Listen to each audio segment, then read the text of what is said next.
কবিতাৰ শিৰোনাম সৰাফুলৰ পাপৰি। কবি ৰশ্মিৰেখা মেধি। উপলব্ধিৰ চৰম মুহূৰ্তত দুবৰি তলিচাৰ কোমল পৰশত পৰশিত সেই বকুলৰ গোন্ধটো আজি নিৰ্গত যেন মোৰ অৱৰুদ্ধ কণ্ঠ। কিন্তু কিয় এবাৰো বুজিবলৈ চেষ্টা নকৰিলা মোক?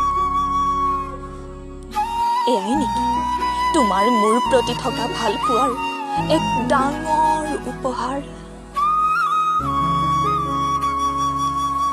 ক্ৰন্দসী আকাশৰো নাম।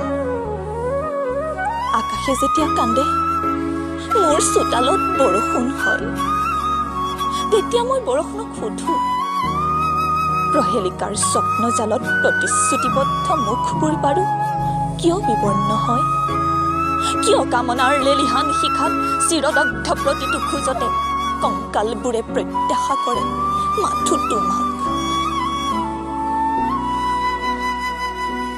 তুমিতো মোক নুবুজিলা আৰু বুজিবলৈ চেষ্টাও নকৰিলা, কিন্তু মই এসাগৰ লুণীয়া পানীৰ বুকুত বিশুদ্ধ পানীৰ সন্ধানত নামি পৰিছিলোঁ, যিটো মোৰ বাবে অতি অসাধ্য।